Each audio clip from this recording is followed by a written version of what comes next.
Hello दोस्तों, आज दिनांक 13 सितंबर, दिन शुक्रवार, भाद्रपद शुक्ल पक्ष दशमी। आज ही के दिन विश्व भाईचारा एवं समाधान दिवस मनाया जाता है। अब आज के ताज़ा समाचार। हरियाणा में अग्निवीर बनी बीजेपी के लिए अग्नि परीक्षा। सेना की तैयारी छोड़ रहे हैं युवा, बंद हो रही हैं ट्रेनिंग एकेडमीज। हरियाणा में 5 अक्टूबर को विधानसभा चुनाव के लिए वोटिंग होनी है। राज्य में सरकार चला रही बीजेपी के लिए सबसे बड़ी चुनौतियों में अग्निपथ योजना के खिलाफ गुस्से को मैनेज करना भी है। अब देखना यह है कि चुनाव पर कितना असर देखने को मिलेगा। हिमाचल प्रदेश के शिमला में मस्जिद विवाद जल्द सुलझ सकता है। कमिश्नर ने बताया कि मस्जिद कमेटी ने खुद कहा है कि कोर्ट ऑर्डर देगा तो मस्जिद का अवैध हिस्सा तोड़ेंगे। फैसला आने तक मस्जिद की 3 मंजिल को सील कर दिया जाए। मणिपुर के बोरोबेकरा में उपद्रवियों ने बुधवार रात करीब 12:50 पर एक प्राथमिक स्वास्थ्य केंद्र में आग लगा दी। घटना पुलिस चौकी से महज 150 मीटर दूर हुई। घटना के पीछे कुकी समुदाय के लोगों के शामिल होने की आशंका है। यूपी के मेरठ में पहली बार हेलीकॉप्टर लूट का मामला सामने आया है। पायलट रविंदर सिंह ने मेरठ एसएसपी को शिकायत दी। रविंदर सिंह ने बताया, दबंगों ने मुझे धमकाते हुए कहा कि शांत खड़े रहो वरना तेरी दोनों टांगे काट देंगे। इसके बाद हेलीकॉप्टर के पार्ट्स अलग किए, ट्रक में भरे और लाद कर ले गए। 16 टायर वाले ट्रक पर राजस्थान का नंबर था। Drug controller general of India DCGI ने बुधवार को प्रेसवो नाम के आई ड्रॉप की मैन्युफैक्चरिंग और मार्केटिंग लाइसेंस रद्द कर दिया है और आई ड्रॉप पर रोक लगा दी है। कंपनी का दावा था कि यह बढ़ती उम्र के बाद नज़दीक की नज़र कमज़ोर हो जाने से पीड़ित लोगों को फ़ायदा पहुंचाती है। आई ड्रॉप को आंखों में डालने के बाद चश्मा लगाने की भी ज़रूरत नहीं पड़ेगी। बिना चश्मे के भी आसानी से किताब पढ़ी जा सकती है। डीसीजीआई ने कहा, प्रिस्क्रिप्शन के साथ दवा बेचने को मंजूरी थी, कंपनी ने गलत प्रचार किया। हरियाणा में विधानसभा चुनाव को लेकर इनेलो और हलोपा के बीच गठबंधन हो गया है। इनेलो मायावती की पार्टी बसपा के साथ पहले ही गठबंधन कर चुकी है। हलोपा के साथ आने से अब ये तीनों दल एक साथ मिलकर चुनावी मैदान में उतर गए हैं। हलोपा के गोपाल कांडा को सिरसा से गठबंधन की तरफ से उम्मीदवार भी घोषित कर दिया गया है। हरियाणा चुनाव के बीच नांगल चौधरी सीट से कांग्रेस उम्मीदवार मंजू चौधरी ने सियासी विवाद खड़ा कर दिया है। मंजू चौधरी ने दावा किया कि भाजपा से केंद्रीय राज्य मंत्री राव इंद्रजीत ने पिछले चुनावों में बीजेपी उम्मीदवार के बजाय मेरी मदद की थी। मंजू ने कहा कि इस बार भी भाजपा उम्मीदवार अभय सिंह यादव के खिलाफ वे मेरी मदद करेंगे। भारतीय जनता पार्टी से नरवाना विधानसभा से प्रत्याशी बनाए गए कृष्ण बेदी ने वीरवार को नामांकन किया। इस दौरान उनके साथ राज्यसभा सांसद सुभाष बराला व पूर्व सांसद अशोक तंवर की मौजूदगी रही।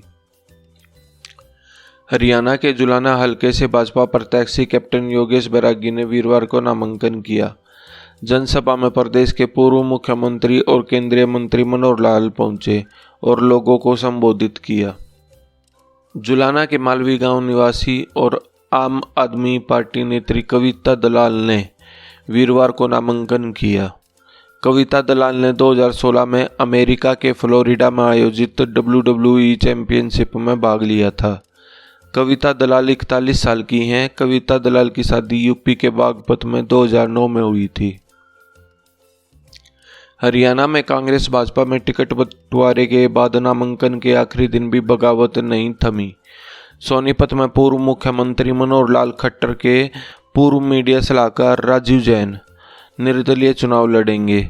वे इस सीट से पत्नी कविता जैन का टिकट कटने पर बागी हुए हैं।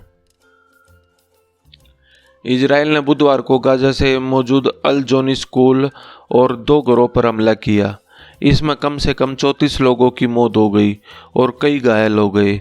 न्यूज एजेंसी एपी के मुताबिक इनमें 19 महिलाएं और 6 बच्चे भी शामिल हैं। मरने वालों में यूएनआरडब्ल्यू के 6 कर्मचारी भी हैं।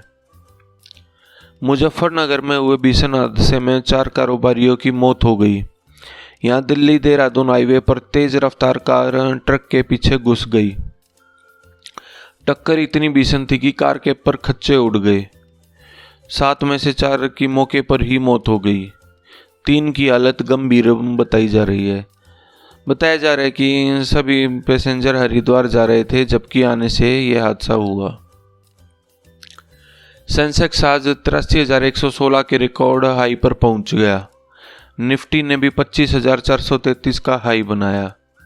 सेंसेक्स 1439 अंक चढ़कर 82,962 और निफ्टी 470 अंक चढ़कर 25,388 के स्तर पर बंद हुआ।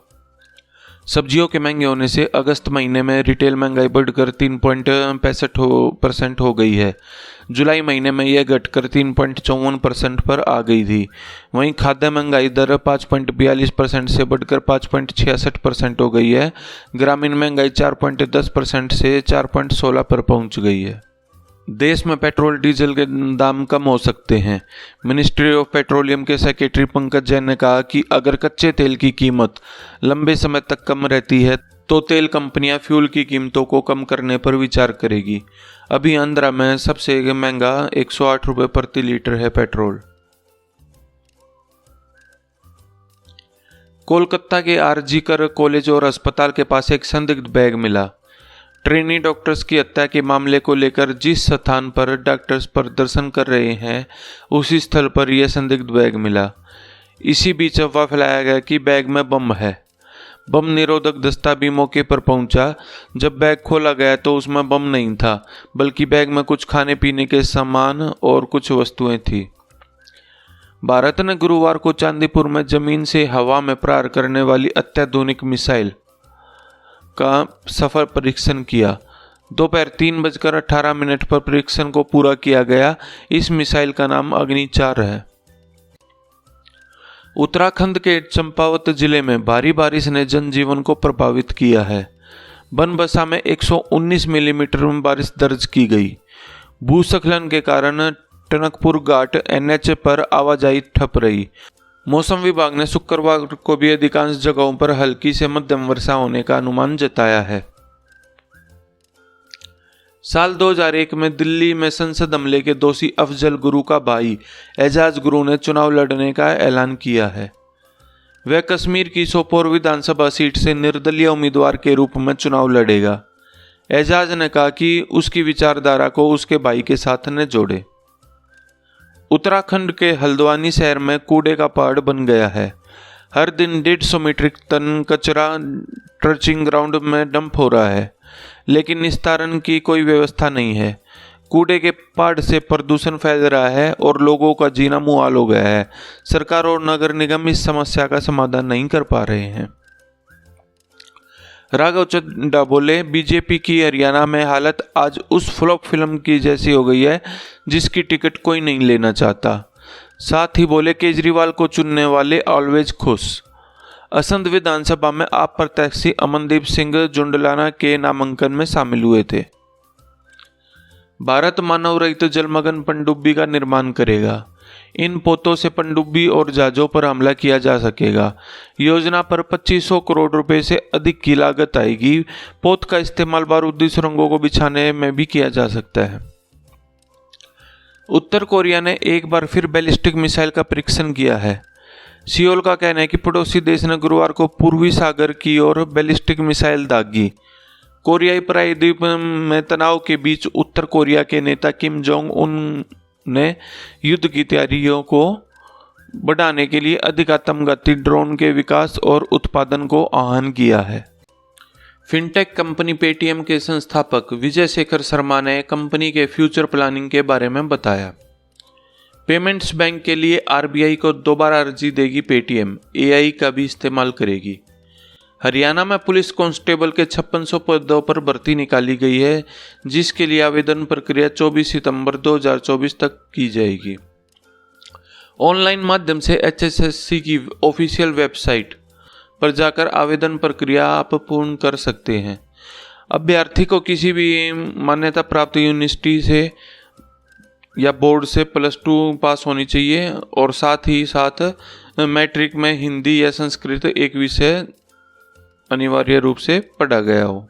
तो दोस्तों, आपको हमारी ये वीडियो कैसी लगी? अगर आपको हमारी वीडियो अच्छी लगी तो लाइक, शेयर और सब्सक्राइब करना ना भूलें। Thanks for watching.